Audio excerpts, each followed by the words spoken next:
O gênero jornalístico tem como principal característica a integração entre o leitor e o jornal, sendo que essa modalidade requer um tipo específico de linguagem, chamada de linguagem jornalística. Esta, por sua vez, é composta por algumas especificidades, que têm um objetivo bem delimitados, partindo do pressuposto de que todos e todas devem compreender o conteúdo a ser transmitido. Ser bem compreendido requer perícia com as palavras, pois não é interessante para o gênero em questão ser alvo de ambiguidades e diferentes interpretações. A linguagem jornalística deve seguir alguns preceitos. São eles: objetividade. A linguagem jornalística deve ser objetiva e evitar termos literários, como metáforas e linguagem conotativa.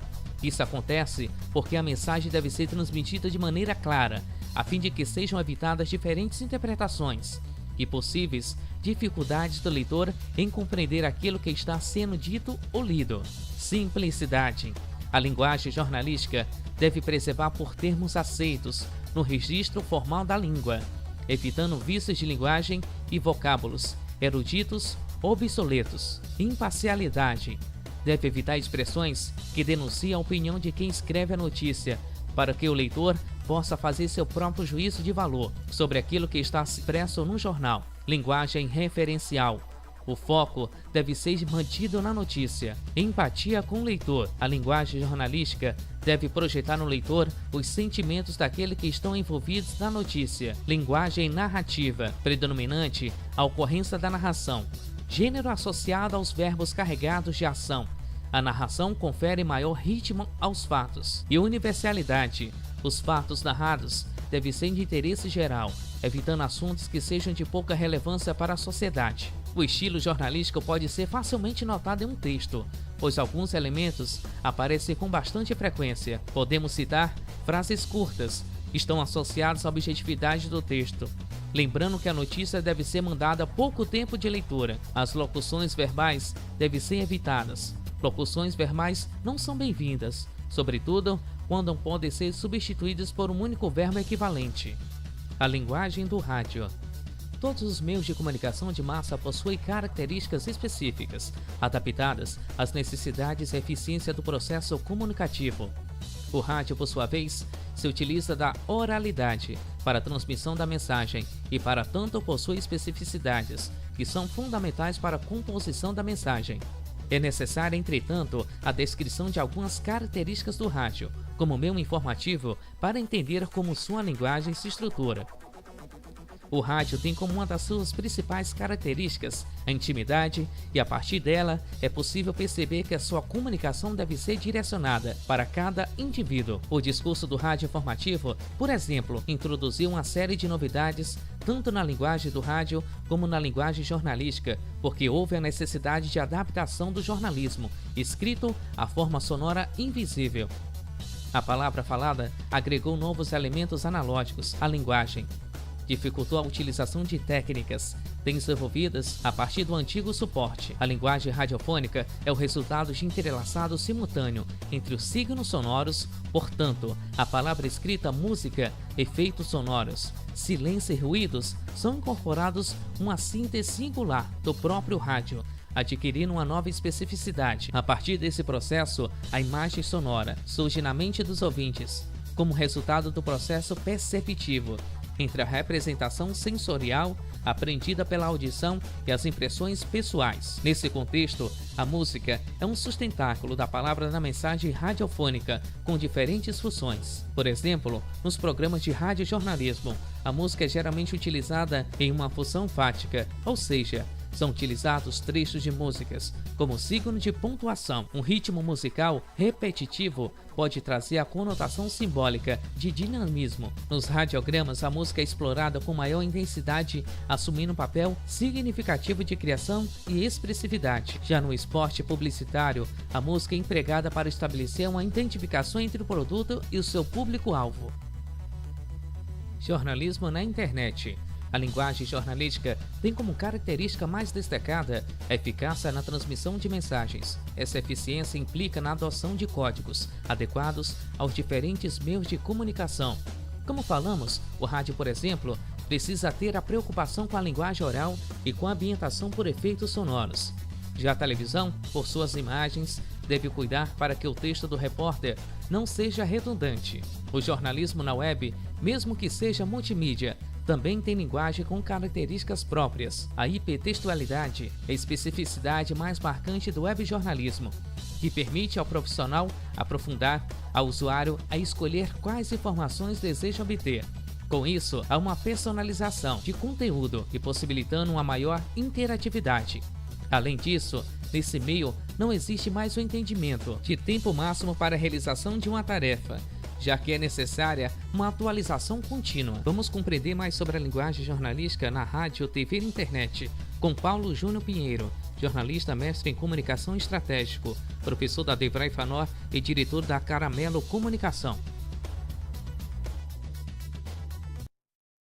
Meu nome é Paulo Júnior Pinheiro, sou jornalista, mestre em comunicação estratégica, professor aqui da Devray Fanor e diretor da Caramelo Comunicação. De uma para outra. Os veículos de comunicação de massa, cada um deles tem a sua característica. Se a gente pensar, por exemplo, no rádio, que é a área onde eu atuo, como professor aqui da instituição, o rádio ele utiliza a fala. Então, o recurso que a gente tem no rádio é o áudio, ou seja, para que a gente possa contar uma história, para que a gente possa convencer o ouvinte, para que a gente possa narrar os fatos, a gente tem à nossa disposição a fala e os recursos sonoros. Não há nenhuma imagem de suporte. Ou seja, a intenção do rádio é que você consiga acompanhar o que está sendo dito pelo locutor sem precisar estar próximo do rádio. Você pode estar fazendo qualquer outra atividade, porque o que vai lhe acompanhar mesmo são os efeitos sonoros e a fala do locutor. Se você sai do rádio e você vai para a televisão, só o áudio não é suficiente, Para a televisão, a gente precisa do suporte de imagens. Então, além da fala do apresentador, além do áudio que vai cobrir o off, a gente precisa dos recursos de imagem. Ou seja, a gente só tem TV se a gente tiver imagem. Não é à toa que quando a gente começa a pensar no que é pauta para um veículo e pauta para outro veículo, a gente leva em consideração esses aspectos. Você pode até dar uma notícia para o rádio sem necessariamente, nem obrigatoriamente, ter imagens. Mas quando você vai para a televisão, um determinado fato só vai ser coberto pelo telejornalismo se tiverem boas imagens para cobrir aquela história. Quando você vai para o jornal impresso, o outro recurso que a gente tem é o texto, é a língua formal e escrita posta sobre o papel.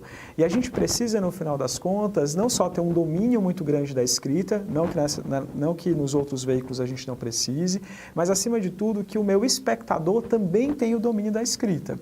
Ou seja, a pessoa precisa saber ler. Se ela não souber ler, ela não vai ter condições de assimilar aquilo que está sendo dito no jornal impresso, diferentemente das outras plataformas. Eu posso até ser uma pessoa com dificuldade de escrita, mas eu consigo acompanhar o que o rádio está me dizendo ou o que a televisão está me dizendo, exatamente porque os recursos com os quais os outros veículos trabalham são os associados à oralidade. No jornal impresso, não.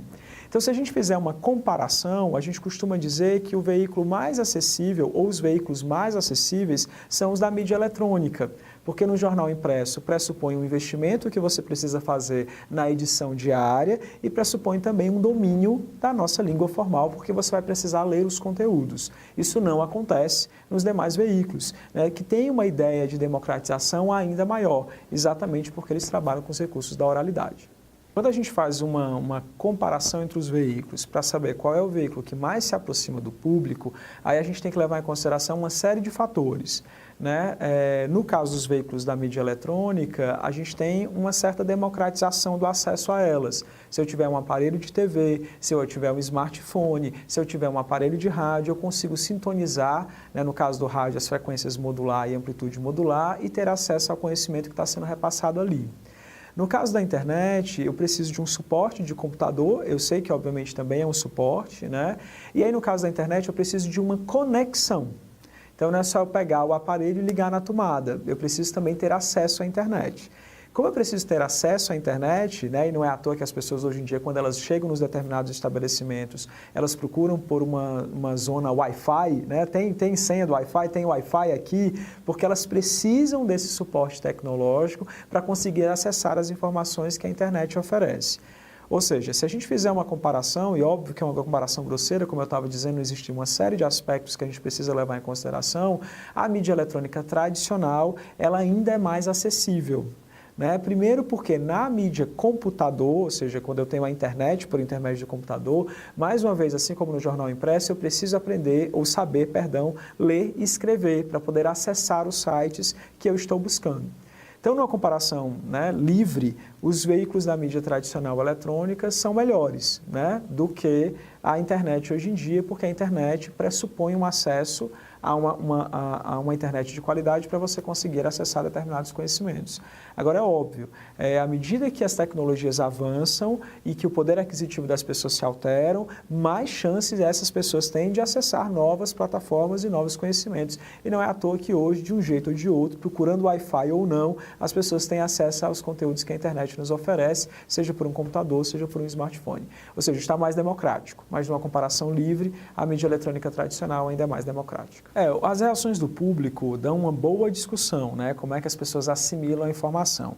O que a gente sabe, pegando as teorias, é que o público ele é mais crítico do que a gente imagina, né? Então, foi-se o tempo que a gente imaginava que os veículos de comunicação eles eram capazes de ditar o nosso comportamento. Hoje, eles até influenciam, mas cada um de nós, com as experiências de mundo, com a formação que carrega, consegue fazer uma leitura crítica dos veículos de comunicação. Tem uma discussão super importante que é feita em relação à internet, é porque hoje em dia muita gente acaba se informando por intermédio das mídias sociais que estão na internet, ou seja, não é nem necessariamente da internet, mas das mídias sociais. E as mídias sociais pressupõem uma interação, ou seja, aquele conteúdo já foi formatado por alguém, compartilhado por outro alguém, e cada um desses alguém tem os seus interesses quando compartilha determinado conteúdo. Ou seja, o que a gente está aprendendo a lidar é com essa democratização da informação, em que eu deixo de ser espectador passivo e eu passo a ser não só crítico, mas a escrever sobre aquilo e a opinar sobre aquilo que eu estou lendo. Como a gente tem um outro fator aí no meio do caminho, que é a nossa noção de intervalo de tempo, as pessoas estão com cada vez menos tempo para ler, cada vez menos tempo para assimilar conteúdo, com cada vez menos paciência, querendo ou não, às vezes, elas acabam criando um juízo de valor por intermédio apenas da manchete daquilo que está sendo compartilhado pelas mídias sociais.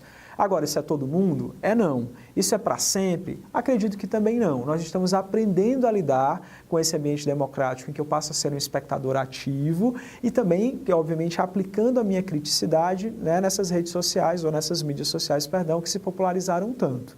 Então, o que a gente tem hoje em dia? A gente está aprendendo a lidar com as mídias sociais, está aprendendo a lidar com a democracia, está aprendendo a lidar com essa posição em que a gente deixa de ser espectador passivo e passa a ser espectador ativo e aprendendo a fazer jornalismo para essas plataformas. Porque não é só o espectador que está aprendendo a lidar com esses meios, não. Os próprios jornalistas também, os próprios comunicadores também.